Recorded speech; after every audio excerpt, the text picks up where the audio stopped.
Bom dia, senhoras e senhores. Hoje é 5 de novembro de 2025. São 9 horas da manhã. Onde há fumaça, há fogo. Fumus boni iuris, a figura do direito processual civil, que significa onde há fumaça, há fogo. Essa fumaça pode asfixiar o governador fluminense Cláudio Castro, capaz de exterminar vidas com a facilidade com que se pisoteia formigas. O fato, minha amiga, meu amigo, é que uma das linhas da investigação federal que se alevanta neste momento contra o infame governador do Rio de Janeiro, Cláudio Castro, essa investigação tem como uma das linhas, e é uma investigação que será conduzida pela ultracompetente Polícia Federal, que desvendou caso muito mais complicado do que essa tramóia de Cláudio Castro ao deslindar todos os meandros da trama golpista de Jair Bolsonaro. A Polícia Federal, que já está nesse caso, tem como uma das linhas de investigação o fumo boni iuris, a fumaça do bom direito, sobre o Cláudio Castro ter planejado essa operação genocida e suicida para a polícia para constranger o Supremo Tribunal Federal e produzir o resultado que se viu ontem, a paralisação de um julgamento que já era fava contada, que cassaria o mandato de Cláudio Castro. E ele, para não perder o mandato e correr o risco até de prisão, ele se torna herói promovendo uma operação maluca que matou 4 policiais. Veja que não é só a matança daquelas pessoas inocentes e culpadas que foram mortas no Rio, e mesmo as que foram mortas e eram culpadas, não existe pena de morte no Brasil, não poderia matá-las, teria que levá-las a julgamento. Mas ele promoveu aquela matança, correndo o risco de matar inocentes e correndo o risco de matar policiais, numa operação translocada. Foram lá de peito aberto enfrentar traficantes fortemente armados, não é? Entrar nos morros assim, matando todo mundo, quando poderiam ter infiltrado agentes, poderia ter sido feita de uma forma mais inteligente, mas talvez não tivesse o mesmo impacto de matança, não se mataria tanta gente. E o que ele queria eram corpos para que as pessoas ficassem chocadas e uma população assustada e revoltada com os abusos do crime o aplaudissem, mesmo que ao custo de isso poder piorar a vida delas lá na frente. Então vamos assistir essa reportagem que eu construí para você. Você que acompanha o Blog da Cidadania, eu venho pedir a sua ajuda. Este fim de ano está bastante difícil do ponto de vista de remuneração para poder financiar o trabalho aqui do Blog da Cidadania. Então, se você puder nos ajudar fazendo uma doação, se você considerar fazer essa doação, use o código Pix que está na tela, nos ajude para a gente poder fazer um canal melhor para você e nos manter para poder enfrentar essa guerra que vai ser a eleição de 2026. Conto com você. Hoje, esse recurso que pede a inelegibilidade de Cláudio Castro, governador do Rio de Janeiro, e também a sua cassação. Esse recurso, ele foi interposto ali dentro de um julgamento, dentro de um processo que foi aberto durante as eleições de 2022, como você disse. Ele foi aberto em setembro de 2022 pelo Ministério Público Eleitoral e também pela coligação que apoiava Marcelo Freixo, que era o candidato da oposição a Cláudio Castro. Essa ação, ela investiga um suposto abuso de poder político e econômico, assim como supostas irregularidades irregularidades nos gastos de recursos eleitorais e também supostas condutas proibidas a agentes públicos durante esse período eleitoral. Essa ação, ela foi aberta sob a alegação de que houve um desvio de finalidade na CEPERJ e também na UERJ, e são apontados ali como autores desses desvios de finalidades tanto o governador do Rio de Janeiro, Cláudio Castro, como também o seu vice, Thiago Pampolha. Vamos ver se a gente consegue fazer essa investigação, porque a decisão do juiz era uma ordem de prisão, não tinha uma ordem de matança, e houve a matança. Sabe? Eu acho que é importante a gente verificar em que condições ela se deu. Durante entrevista coletiva em Belém, no Pará, nesta terça-feira, o presidente Luiz Inácio Lula da Silva afirmou que a mega operação policial contra o Comando Vermelho foi uma matança e pediu uma investigação. O episódio ocorreu na semana passada nos complexos do Alemão e da Penha, deixando 121 mortos, entre as vítimas 4 policiais. Houve a matança, eu acho que é importante a gente verificar em que condições ela se deu. Às vésperas do início da COP30 na cidade, Lula pediu ainda que as negociações climáticas da ONU em Belém se traduzam em ações concretas, após anos de diálogo e poucas decisões. Fumus Boni Iuris sufoca Cláudio Castro, onde a fumaça há fogo. No direito, a figura do Fumus Boni Iuris, fumaça do bom direito, tende a asfixiar a esperteza aterradora do governador fluminense, que pode exterminar vidas com a facilidade com que se pisoteia formigas. A possível cassação do mandato do governador do Rio de Janeiro, Cláudio Castro, por abuso de poder político e econômico nas eleições de 2022, seria uma ação como qualquer outra desse jaez, mas ganhou caráter de motivum criminis, motivação criminosa, após o 28 de outubro. O processo foi iniciado em 4 de novembro de 2025, após o governador ter sido inocentado em 2024 pelo TRE Rio de Janeiro, pelo exíguo placar de 4-3, o que permitiu a rediscussão do caso no TSE. Porém, o julgamento foi suspenso logo após o voto da relatora ministra Isabel Galotti, que defende a inelegibilidade por 8 anos e a perda do cargo. Toda a imprensa antecipava há muito tempo que a condenação de Castro, a perda do mandato, eram favas contadas. A alta probabilidade de condenação de Cláudio Castro vem sendo ventilada desde maio de 2024, quando o TRE Rio de Janeiro o absolveu e o Ministério Público Eleitoral recorreu imediatamente ao TSE. O pedido de vista do ministro Antônio Carlos Ferreira adia o desfecho, mas não silencia uma suspeita que paira no ar. Teria Castro orquestrado a mega operação contenção deflagrada em 28 de outubro como uma cortina de fumaça para interferir indiretamente no veredito? Aqui reside a tese abrigada no direito processual e conhecida pelo nome de Fumus Boni Iuris, um conceito extraído do direito processual civil e adotado no eleitoral, mas também no criminal. A tese não exige prova cabal, mas indícios mínimos de verossimilhança, não para condenar, mas para iniciar uma investigação. No caso de Castro, o timing é o primeiro e mais gritante indício. A operação contenção resultou em mais de 120 mortes de hipotéticos suspeitos do Comando Vermelho nos complexos do Alemão e da Penha. Foi aplaudida por bolsonaristas como um golpe de mestre contra o crime organizado, mas todos os especialistas dizem que não passou de um espetáculo para entreter uma plateia aterrorizada pelo crime organizado, ou seja, o povo do Rio de Janeiro.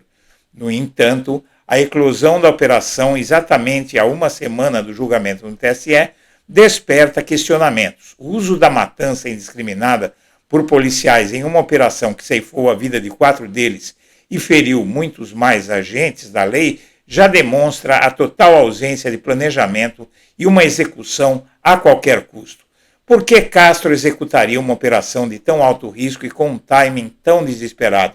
Não é preciso ser um gênio para intuir a resposta. Onde há fumaça, há fogo.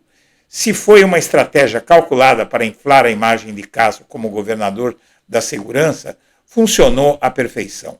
O governador passou a ser aplaudido efusivamente aonde quer que fosse e disparou em seguidores nas redes e nas avaliações positivas nas pesquisas. Mas o estratagema infame de Castro fez muito mais do que isso. Coagiu o TSE. A repórter do Estadão, Carolina Brígido, estampa na manchete. Ministros do TSE veem sinuca de bico em julgamento de Cláudio Castro e calculam derrota para a corte. O repórter informa que, para integrantes do TSE, condenar Castro agora poderia soar como perseguição a um importante aliado de Jair Bolsonaro, que tem pretensões eleitorais para 2026. Por outro lado, o presidente Lula promete uma investigação federal sobre essa operação. Se for bem feita, Castro está frito. Uma das linhas de investigação deveria ser e deverá ser a de apurar a intenção de usar essa operação para produzir os resultados macabros que se viu, a fim de impedir a condenação do governador, mesmo a custo das mortes de policiais, bandidos e até de inocentes. Mas como investigar algo que parece impossível provar? A Polícia Federal investigou muito mais na trama golpista. Se não, vejamos: provas documentais, registros oficiais, agendas e e-mails ou mensagens que liguem a decisão da operação ao julgamento podem ser obtidas por quebra de sigilo telemático, autorizada por juiz, para o WhatsApp de Castro com o secretário de Segurança, mostrando planejamento para coincidir com o 4/11 ou as atas de reuniões internas. Provas testemunhais, depoimentos de envolvidos ou testemunhas oculares, oitiva de policiais, assessores ou ministros do TSE sobre pressões ou discussões premiadas e delações premiadas de aliados podem ser decisivas. Provas periciais, análises técnicas para demonstrar nexo causal ou intenção, relatório pericial sobre o planejamento da operação contenção. Exemplo: por que deflagrada em 28/10 e não antes? Ou análise de mídia para medir o impacto na opinião pública pré-julgamento.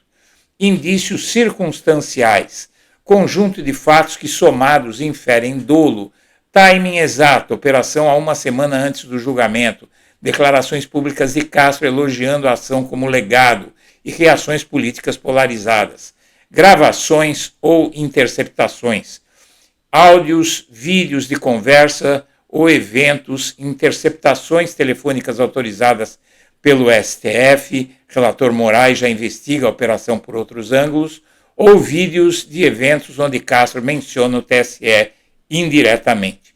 O que não é possível, minha amiga, meu amigo, é que uma operação que, além da matança generalizada de inocentes e culpados, ainda extirpou as vidas de 4 policiais e feriu tantos outros, seja aceita como bem executada. Admitir isso seria barbárie. Você vê que nas redes sociais já se fala isso há bastante tempo, né? Mataram vários traficantes, 4 policiais, pais de família perderam a vida, o tráfico acabou na região, o Estado ocupou o lugar. Minha opinião, Cláudio Castro fez essa operação para ter mais visibilidade, pois seria julgado no TSE na semana seguinte. Usou o Estado para se favorecer. Parece tão óbvio, né? Outro aqui, Mário Tomás Garfias. Cláudio Castro achou que podia usar uma mega operação policial como cortina em fumaça. Às vésperas do seu julgamento no TSE, onde responde por abuso de poder político e econômico, o governador tenta construir uma narrativa de firmeza. Segurança pública não pode ser instrumento de marketing político, muito menos usada para tentar blindar quem está sob escrutínio da justiça. TSE começa a julgar nesta terça-feira a ação que pode tornar inelegível o governador do Rio de Janeiro, Cláudio Castro. Rumores dizem que a Operação Matança do Rio foi cronometrada para desviar o foco do processo do tribunal e evitar a cassação. O TSE começa a julgar nesta terça a ação que pode tornar inelegível o governador do Rio de Janeiro, Cláudio Castro. Rumores dizem que a operação foi cronometrada. Está repetido. A Liana Cirne, né, a parlamentar, relatora no TSE, acaba de votar pela cassação e inelegibilidade do governador do Rio. Foi ontem, não é? Mas o que acontece? Em seguida, se produziu o verdadeiro efeito que se pretendia com essa operação. Veja só, o que se pretendia não era desviar a atenção, porque é impossível desviar a atenção de um evento daquele tamanho. Claro que não ia desviar a atenção, pelo contrário, a intenção era aumentar a atenção para um fato que, na verdade, constrange o TSE. O julgamento do Cláudio Castro por 4-3 em 2024 fez com que o TSE voltasse a discutir o caso ontem, né? Ele tinha sido absolvido por 4-3, um placar muito exíguo, de roubar 248 milhões de reais para investir na campanha eleitoral dele com contratação de cabos eleitorais, toda uma tramóia. A relatora no TSE defendeu a cassação e a inelegibilidade de Castro por 8 anos, mas o julgamento foi adiado. Foi adiado por quê? Porque, na verdade, discutir isso agora coloca a opinião pública contra o tribunal. Então, o tribunal não foi como o STF, né? Esse caso tem que haver um recurso. Na verdade, não dá para ter recurso nenhum, o caso foi adiado, né? Então, não dá, ainda se absolvessem o Cláudio Castro, poderia haver um recurso ao STF, que tem mais coragem. Mas a corte, o TSE, foi covarde ontem, não é, com esse pedido de vista. Pelo menos esse ministro que pediu vista foi covarde. Mas isso já vinha sendo dito. Você vê aqui, ontem mesmo dizia o seguinte: ministros do TSE veem sinuca de bico em julgamento de Cláudio Castro e calculam derrota para a corte. Para integrantes do tribunal, o momento político não é adequado para analisar o processo. Ora, desde quando a justiça vai se pautar por momentos políticos? Isso é o fim do Poder Judiciário brasileiro.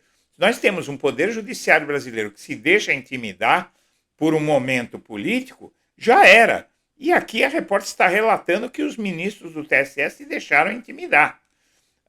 Você tem vários motivos para condenar o Cláudio Castro criminalmente pelo uso de uma operação como essa, com tantas mortes de inocentes, de policiais, para obrigar o TSE a não cassá-lo.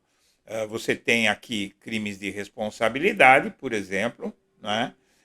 Que é uma das hipóteses. Você tem coação no curso do processo para intimidar o tribunal, que foi o que o Eduardo Bolsonaro fez com o TSE, tentou e não conseguiu, mas o Cláudio Castro conseguiu. E abuso de poder político e econômico, usar a força do Estado para fazer uma operação dessa e intimidar o TSE. Então, minha amiga, meu amigo, o Cláudio Castro demonstra ser muito mais perigoso do que o Jair Bolsonaro. Porque se o Jair Bolsonaro fez o que fez, mas pelo menos sem morte, sem matança, o Cláudio Castro não hesitou em promover um morticínio de inocentes culpados e até dos seus próprios homens para se livrar de uma cassação, para manter o seu mandato. Ou seja, se o Bolsonaro é ruim, apareceu alguém pior ainda que ele. E se não se punir essas pessoas, vão continuar aparecendo outros cada vez piores. Senhoras e senhores, eu agradeço a atenção e deixo meu abraço para todo mundo.